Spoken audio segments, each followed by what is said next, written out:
I love the liveliness, the constant feeling of energy. Definitely the world-class education. The diversity. Nah, the nightlife. I would say the people. For me, it's the stories. My name is Waja, and welcome to Toronto Story Archive.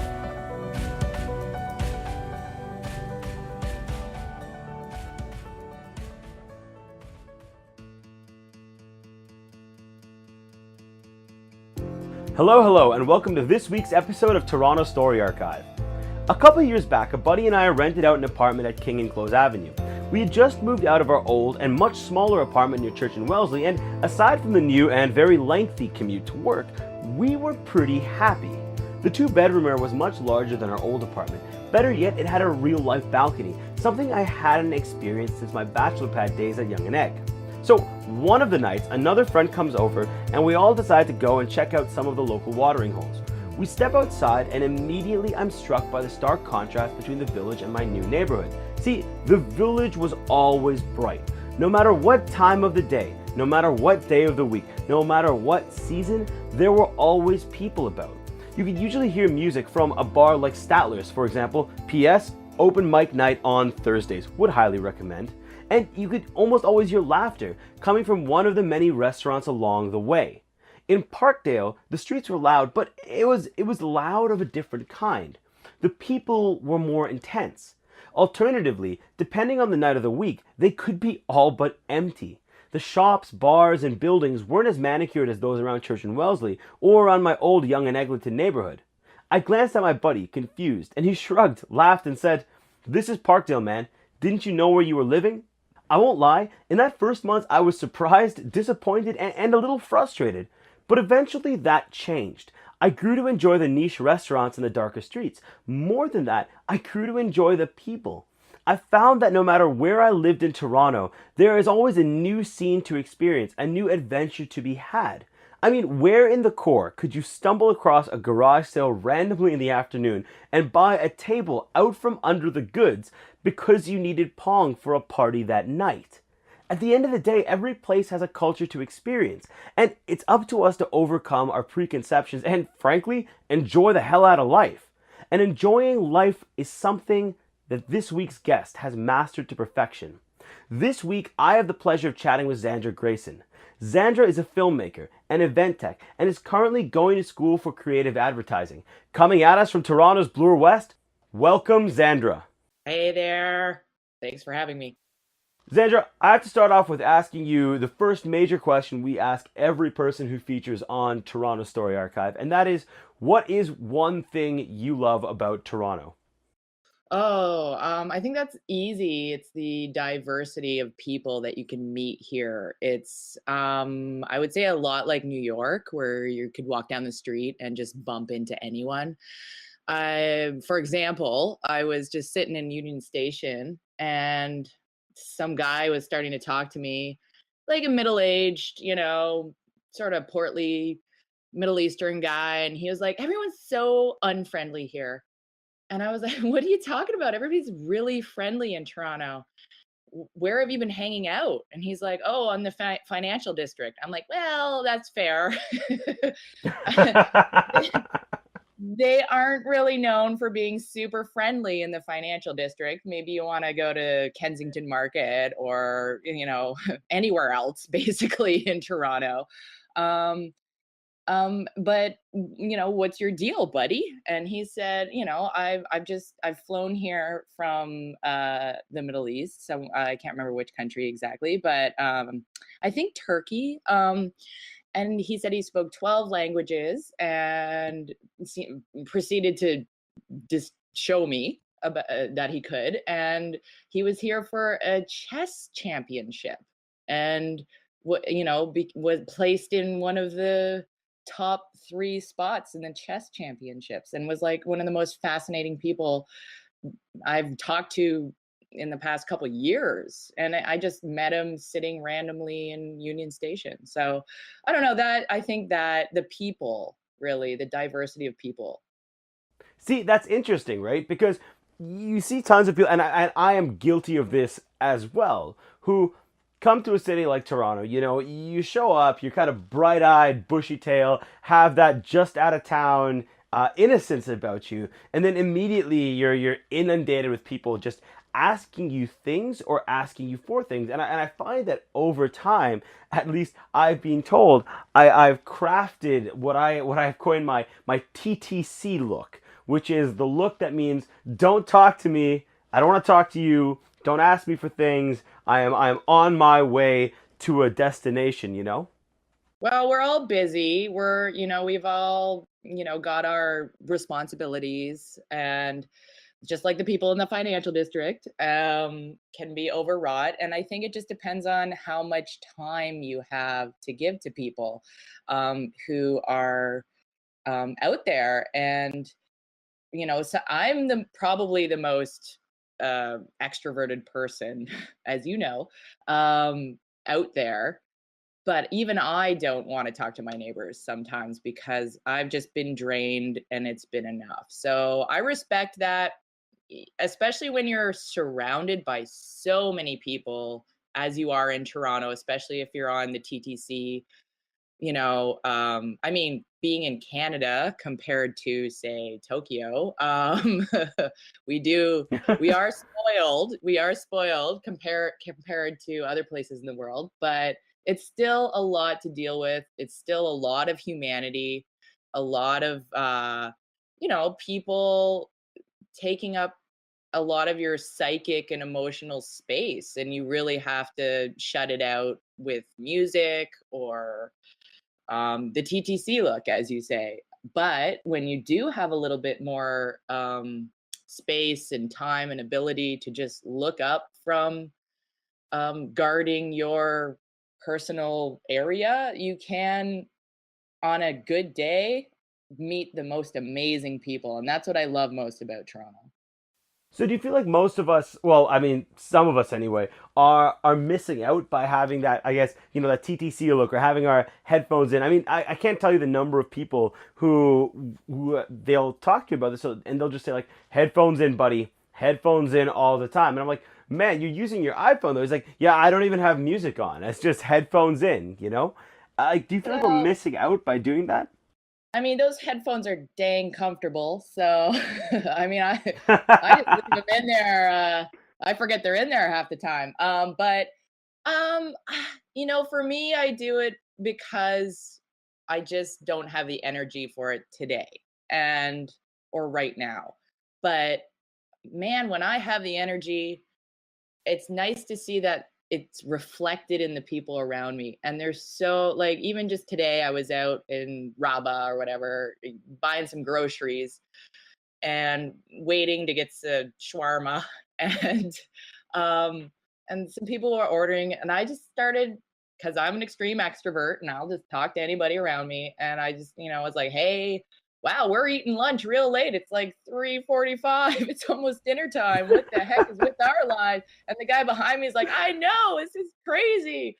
And the guy in front of me was like, I can't believe, and the one guy in front of me was from Cape Breton. I could tell because his shirt said Cape Breton and proud, I'm assuming like he seemed to be Cape Breton and proud. And the guy behind me, I don't know, he, like was definitely completely from a different whole nother area, who knows where from, but, and we were all just having a good time and completely, connecting over the fact that we're eating lunch practically at dinner time. And I left and they were like, hey, you have a good day and you have a good day. And everybody was just like so willing to meet in that place. So I think the energy that you have to put out, Toronto has to meet you with. So if you don't have any energy that day, you pop in the earphones, you look down.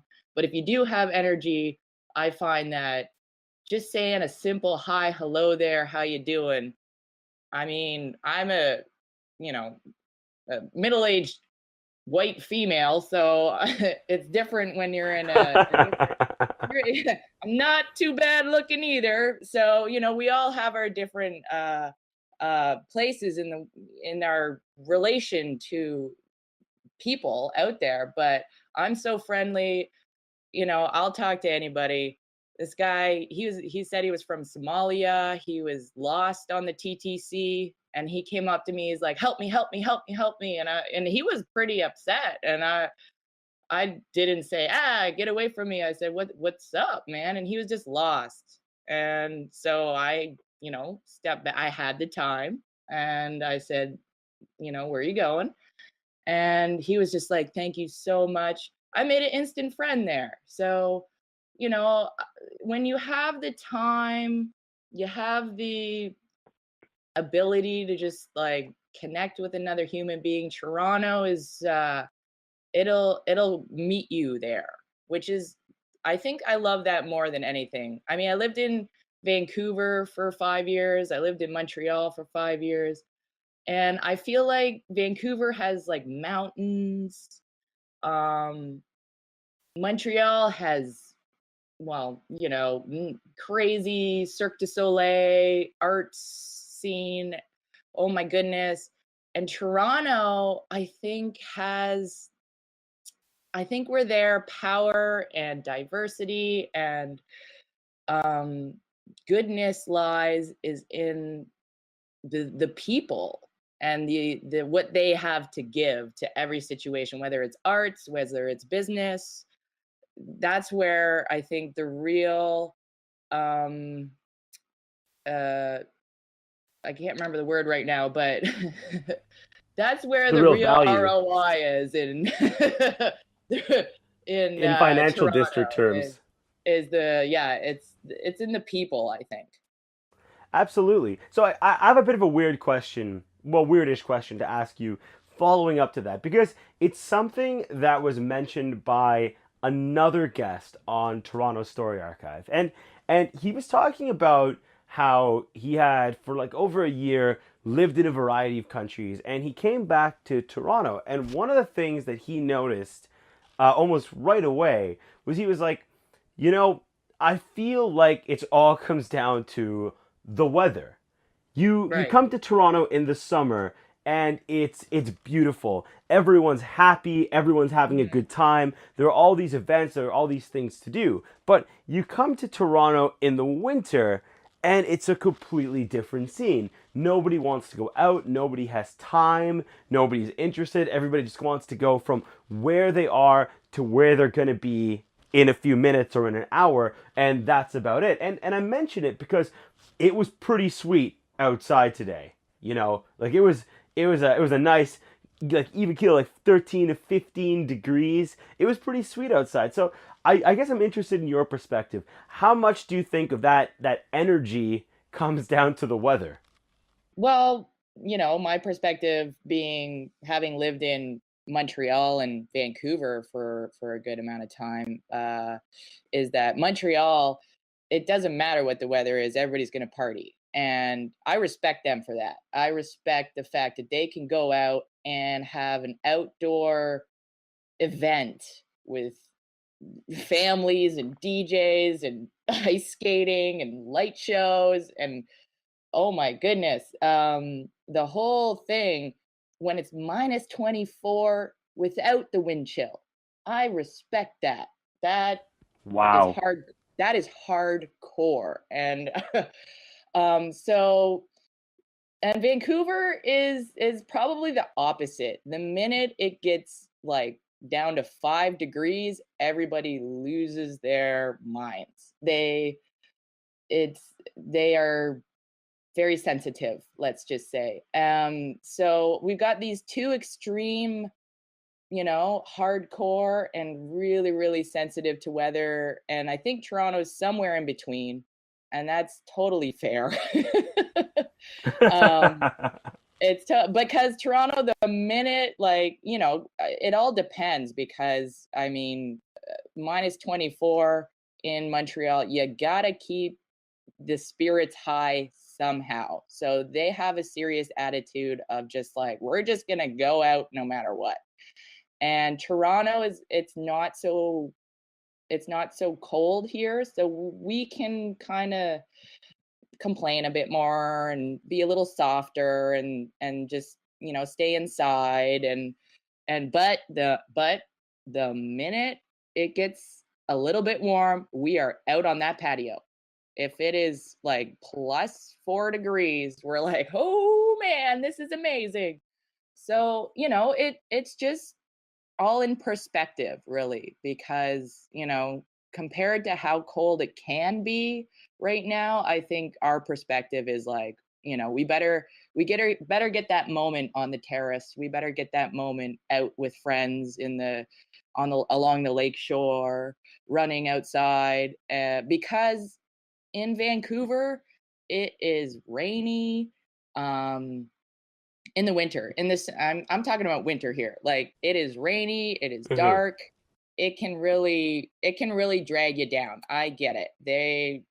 But here in the winter, it's still sunny out, it's cold, but the sun's still out. So the minute it's a little bit warm, the sun is out, it's nice. And I think in Toronto, we appreciate that. We might be a little hidey hole, not like the Montrealers where they're going to be out all winter long. Igloo Fest, I think, happened a couple weeks ago up in Montreal, and last time I was there, it was Igloo minus. Fest. Yeah, Igloo Fest, and they just do not stop, and it was -10 last time I was there, and that felt warm to me outside. So it all depends on what you're surrounded with, I think. And in Toronto, we're definitely more hardcore than than the Vancouver crew, but I got to respect Montrealers for getting outside and partying outside in all weathers. I mean, I gotta say, the last time I went to Montreal, and I'm super late to, like, the party on this one, but it was my first time experiencing 5 à 7, which was fantastic. Like, as a concept, I'm like, man, no, that's where it's at. That's perfect. But I'm down with what you're saying, because it's like, I grew up in North Bay, and before North Bay, like way back when I lived in St. John's in Newfoundland, and I still have memories of what snow looks like when it's piled up so high against the door that you can't get out. Like a snow day in my childhood meant that the roads were so icy. Like, I you know. could not walk. You were Yeah. like, it was done. Like, my parents would go to work because, they were doctors, so they didn't really have a choice. But Yeah. that's a snow day for us. We'd get outside and we'd see, 20, 30, 40 centimeters of snow and be like, oh, this is going to be so wet when I get to school. But it's like I remember like this winter alone, it was easily one of the most frustrating experiences I can remember in recent history. I get out and I'm like, all right, I have this meeting to go to at 4, and I look outside and it's snowy, and so I was like, all right, I'll leave an hour and a half early. I'm gonna call my Uber an hour and a half early, because this is going to be enough time for me Yeah, to execute. that And, sounds like Toronto. That's Toronto planning right there. exactly, but here's the crazy part: it wasn't enough. Like, I get Wow. in this Uber and he starts taking me uptown, and we at one point got behind this car. And eventually I just told him, like, man, you gotta overtake. They're driving I'm not even kidding. I shit you not. They're driving at like 20 kilometers per hour on a 60 road. And we go through, and the person's like hunched over their wheel, obviously terrified. We get a Wow. little farther up, and the road is so packed that we sat in this thing for like 20 minutes, and eventually I had to call my meeting. I was like, no, man, I'm sorry. Like, I'm really sorry. This is very unprofessional, but I don't think I'll be able to make it on time. Yeah. Yeah. I've just always found that stunning, coming from the farther north, how Mhm. people can lose their minds with the bit of snow. So it's just so interesting when you're talking about Vancouver to Yeah. Montreal, where it's anything goes, Oh to man. Toronto, where I love the city, but man, snow just does a number on It's everything. Like, it's true. over. True. Like I said, Montreal, if you've ever seen Montreal snow removal, that is wow. It's one of the most beautiful things I've ever seen in my entire life. I'm I stood in awe of the snow removal in Montreal because there's so much snow there, and the government puts so much money towards it because they have to, because they get so much snow, you know, annually per capita, all those words, compared to Toronto. It's fantastic to watch what they do. I totally suggest if anybody wants, you know, some geeky entertainment, go look up some YouTube videos of Montreal snow removal, and you will be shocked and amazed compared to what they do in Toronto, which is not quite at all the same. And again, compared to what they do in Vancouver, which is basically nothing. So, you know, like I think 2009, I remember they had snowpocalypse in Vancouver when I was still living out there, which means it snowed. And that's Like snowed at all. Yeah, at all. And people lost their mind. Not like Toronto lost their minds, like completely shut down the city for 2 months. And I think people abandoned their cars in the middle of the streets because there were just no snow plows. There was nothing. And Wow. it was and it got down to the record-breaking, you know, low temperature of -12. Oh my God. People lost their minds. So That's balmy. That's like balmy weather.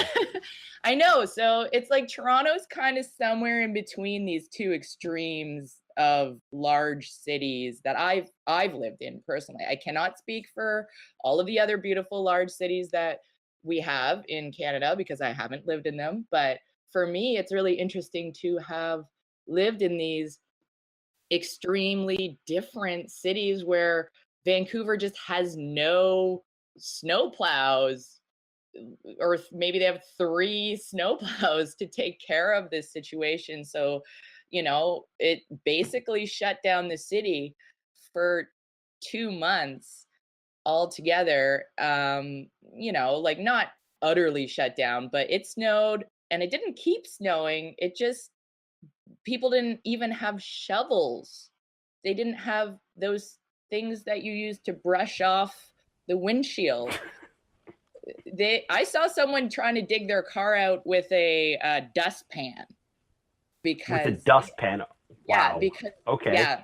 yeah, that's how not prepared for snow. I can't even describe how not prepared for snow Vancouver is. So we have this one city, Montreal, that is so prepared for snow. It's like beautiful escapades to watch them remove snow. It's amazing. And Vancouver, where it's like, you know, zombie apocalypse if it snows. And Toronto's somewhere in between. Toronto's like, you know, we're all like, oh my God, it snowed, but it's really not. It's not snow apocalypse, and it's not Montreal, we got this under control. It's, you know, it's a little bit of drama. It's people want to, you know, people kind of like, oh, it snowed, I'm going to take the day off work. You know, like I kind of see that here in Toronto. A few people who aren't quite dedicated to their employment will kind of take a snow day, and you're like, really? Whereas in Montreal, doesn't matter. Like, people thought I was really weird when I moved from Montreal to Toronto that I kept riding my bicycle through the winter, through the snow. And in Montreal, nobody blinks an eye at that. So they're just like, what are you doing? I mean, I'm going to be honest with you. I, on some level, do think you're weird for biking through the snow. But to be fair, I am impressed with every cyclist that braves the Toronto streets, you know, and survives more than anything. I got to be honest with you. I'm more of a runner than a cyclist, so I'm impressed with their bravery and their skill, and even more so if you're doing this during the winter. Yeah. There's been some moments where I was questioning my sanity myself. Definitely probably about 2 years ago. Remember when it was really cold in February and it got down to -40 or so? Oh yeah, absolutely. I was out one of those nights on my bike, and there was about 2 feet of snow on the ground, and I was doing pretty good. Cause I just kind of I think of it like it's like skiing. It's just another winter sport. It's just another Canadian winter sport. And I lived in Montreal for 2 years, so I was surrounded by these crazy people. So it was kind of normalized for me. That was just that was like when I had just moved to Toronto. So for me, I was just like, whatever, same, no big deal. Um, and people were looking at me like crazy. So I had not brought my snow pants that day, and I had also not brought my ski goggles. So I was biking home with only 3 layers of pants on and only sunglasses Wow. for Okay. to protect my eyeballs. And it was bad. It was minus 40 and it was cold. And every time I blinked, my eyes would freeze shut. Well, you like extreme sports, right? I mean, obviously you like extreme sports. I'm I'm trying to imagine a world where I have been like, all right, I'm gonna go for a bike ride. Let me pack my ski goggles. No, that's totally normal in Montreal. Totally normal. And I lived in Whistler for about 5 years. So it we don't really think much about it. So I mean, and I ride my bike everywhere. That in Vancouver is pretty normal too. So Montreal, big biking city. Vancouver, huge biking city. Toronto, everyone's like, "What are you doing? You're gonna die." Yeah, yeah, sounds about right. That sounds exactly right. I mean, I think there's I think there's a community here, but it's just not as I think it seems like an underground culture compared to these other major cities that I lived in. And I was just I mean, I have these sort of Amsterdam like view of biking where it's completely functional. It's just a tool to get where I'm going. Um, and I just kind of scratch my head when I'm like, why isn't there a little more infrastructure for this highly efficient tool? No, I feel that completely. Yeah, we do have the lake shore, which is like I live close to the lake shore. I love it. And it's a beautiful, wonderful bike trail. And Bloor Street's getting a bike trail.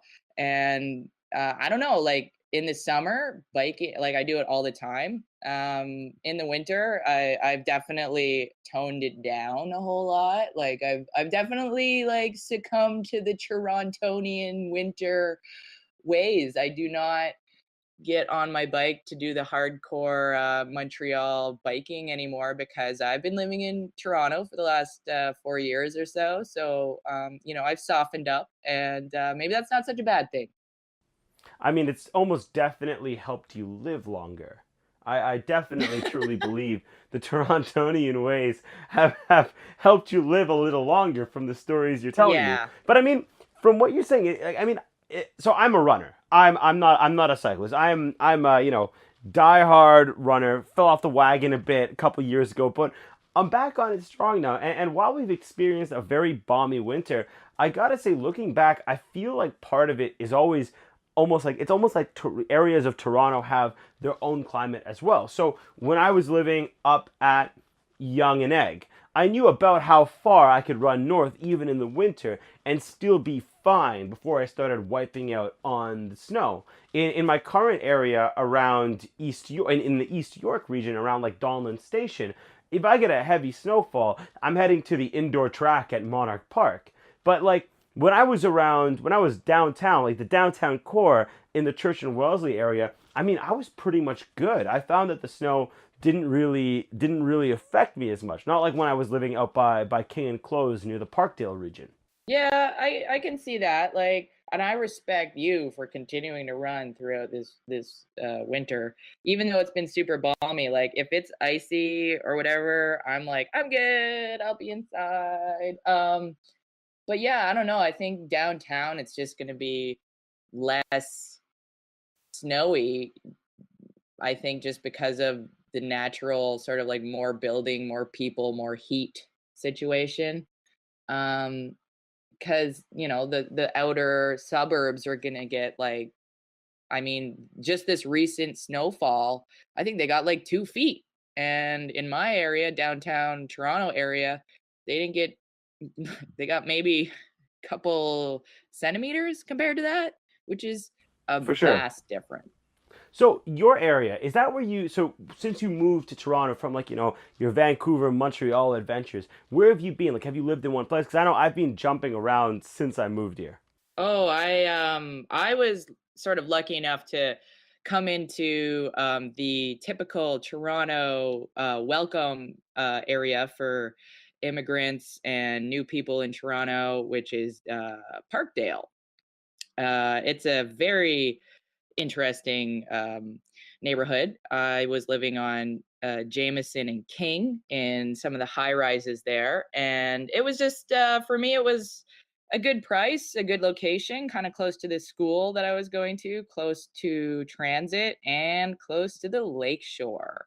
So, but I didn't know a lot about different neighborhoods in town. My family lives in Toronto, but I had never lived in Toronto before. So I didn't really, I said, you guys let me know what a good place is. They gave me some advice. We found a place and moved in there. And I didn't really know the difference between all the neighborhoods in Toronto. So I got to learn about Parkdale by actually being in Parkdale. And boy, it is a dynamic and exciting and frenetic place to live. I really enjoyed it. But I have to say, I did get a lot of static by people when, because I'm a filmmaker, I do event setups, I work with a lot of techs, I like work with a lot of producers. So I was, for example, maybe like weeks after I just moved to Toronto, I went to TIFF and was at a couple production galas and parties, man, so many parties, and just talking to some really interesting people. I'm really excited to be in Toronto, and they're like, oh, you're new to Toronto, that's amazing. What neighborhood are you in? And I'd be like, Parkdale. And they'd be like, oh. And I was like, what's that all about? Like, I kept getting it over to, oh. So I started getting a little complex, like, what's wrong with Parkdale? Because for me, walking around Parkdale, I personally just, I love that grit and that human sort of just ness out there, and Parkdale sure has a lot of that. But it's got that, and then you go 2 streets over, and there's these beautiful houses. I mean, Parkdale's that place where it's 2 inches away from being gentrified. And I'm gonna be sad to see it's really amazing, strange, and wonderful culture slip away when rent prices go up there. And I hope they take a long time to do that, because a lot of artists, a lot of crackheads, a lot of really out there people live in Parkdale. And I really enjoyed the frenetic place when I lived there. Even though sometimes, like I said, it's a little bit too much, and just like being on the TTC, you got to put your earphones in and keep to yourself. But man, Carnival was right there. They'd have street parties all night long. It was like its own different little city. And it had its good parts and its bad parts, but it was definitely, for me, when I lived there, it was a really, really rich experience that I really appreciated. And I'm kind of sad that I ended up having to move out of the area. But I like my new neighborhood. It's now I'm up in Bloor West area, and it's not far away. It's maybe like a 10-minute drive by bicycle, or a 2-minute drive by Uber for all you normal people out there. Um, I would be one of the Uber people. I'm yeah, definitely one of the Uber exactly. people. All you normal Uber taken people. It's literally like 2 minutes away. And it's a completely different area, which is also a really cool part of Toronto, where you're gonna see a whole different side of life, artistically, demographically, of people just a 2-minute ride away. So you can go to Greek town, Italy, um, uh, Portuguese, it's really amazing that you can just really tour a lot of different neighborhoods throughout Toronto. But those are the two places I've been in my short time in Toronto, and I'm really glad that I got to live in Parkdale. It was a pretty intense experience and very, very noisy and very, very rich in humanity. Um, and a lot of people, the other thing that I got from a lot of people, I would tell them where I live, not just Parkdale, but the actual building I lived in. They'd be like, "Wow, you live in one of those high rises? I always wondered what it's like in there." I thought that was What a it's very like in there. what? I thought that was like a really weird thing to say. I'm like, really? And I guess the more I think about it, it's like you're on Jameson and King, that's like a major exit on off of the Gardner, and you're getting on to No, like, it is. It yeah. is. I mean, I gotta tell you, like before I moved to East York, to where I'm at right now, I lived very, very close to where you're describing. I lived on King and Close, on the 22 Close Avenue, that big building, right? So, Yeah. I mean, I got to experience some of this, some of what you're talking about firsthand. I got those same looks, those same like, oh. Yeah. And I mean, I found myself getting caught saying, instead of saying, yeah, I live in Parkdale, being like, just outside Liberty Village or something like that. Because you say Parkdale and it opens up this, like, this series of questions and looks and this weird kind of impressed confusion. And I was like, I mean, it's nothing like living in the village, but it's not so bad. It's not so bad there, you know? There's a lot of pride from people who live in Parkdale. There's a lot of like Parkdale for life, and a lot of like I get a lot of I've lived in Parkdale for 20 years, and I think they should be proud. Like it's a pretty awesome neighborhood, and it gets a lot of heat from people who maybe aren't into the way it is. And that's fine. Like you do you be into whatever you want to be. But it's interesting that such a hub. It is on a main vein, a main artery, um, to connect to the Gardner. So we got like Queen Street, King Street, and that's why I really loved it, and why we should be investing in property in there really soon. It's a great hub there, and I lived right on Jameson and King, and oh my god, I people coming off the Gardner, um that's the other sort of thing in Toronto is the driving and the highways, the traffic. I've never seen anything like that in Canada before. It's Toronto's own beast. I even in Montreal with the potholes, Toronto has insanely crazy traffic. So, people are coming off the Gardner and the Queensway and whatnot, coming up Jameson. And psychology being what it is, they're like, finally, I've reached downtown. I've made it. Not really knowing that, now you're going to just sit in traffic all the way up Queen Street. Meanwhile, everybody on Queen Street is like, and King Street is like, oh, yay, I finally reached Jameson. And now I can turn down Jameson and get on the Gardner. I can finally leave this gridlock of being downtown. Finally. Rah. So that is, for me, that corner of Jameson and King was the meeting of two insanely frustrated pieces of traffic that were about to like be released into what they thought was the savior of where they were going, and the only thing that was in the way was me as a pedestrian. Of course, of course. So, so that was like a really intense sort of like introduction for me to like driving in Toronto and drivers of Toronto and the highway versus the downtown sort of, frustration with traffic. And I think honestly that King and Jameson intersection is where all of that frustration consolidates into a diamond. A very angry diamond.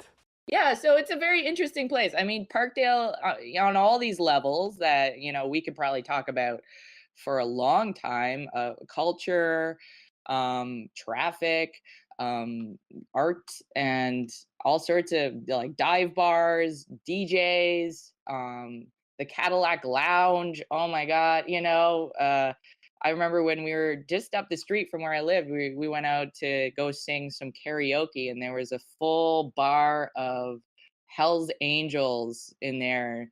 And we were singing to the hell, like a full chapter was in there, and we were just singing away. And man, did they really appreciate it when I sang the House of the Rising Sun, let me tell you. So That's intense. That's intense. and that's Parkdale to me, is that, it's this intense, this crazy situation but everybody's just having a good time.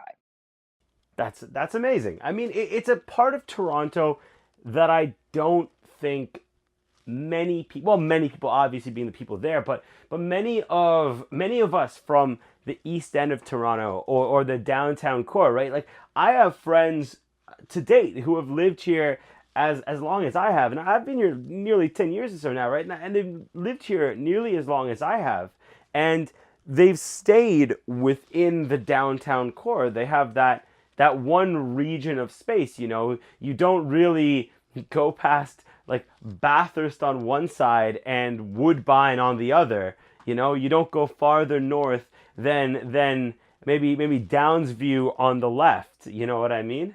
And then that's it. I'm gonna get real geeky on you now, because I think it was like reading a study, because I find that there's the same thing in all the other cities I've lived in, such as Vancouver and Montreal, is that we got our neighborhoods and we do have our cutoff points, and I'm a person who will go further than the average person because I'm so gregarious, or because I have the time sometimes, like, we're all busy. But the average person, I was reading, does not want to go further than 7 kilometers away from where they live. And if it's further than that, it becomes a really big difficulty and time suck in their life. So, and you can do that by neighborhood, but it's a pretty it's a pretty normal thing in all cities to be like, I'm not going to go in Vancouver. It was, I'm not going to go across Cambie Street. And here we got Bathurst Street. So I always find that's really interesting to see where the cutoff line is in each different city, because there's ultimately always a zone that you don't leave.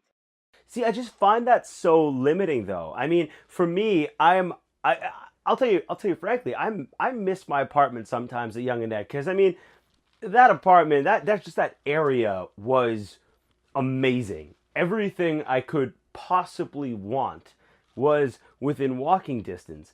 Even though my apartment at Church of Wellesley was like a complete hole in the wall, I still miss it sometimes, because I miss the convenience, I miss the area, I miss the energy. But it's even things like 2 years ago, moving near the Danforth, moving to East York. When I go for a run or something like that now, at the beginning I was kind of like, man, I gotta take a bus now before I get to the subway.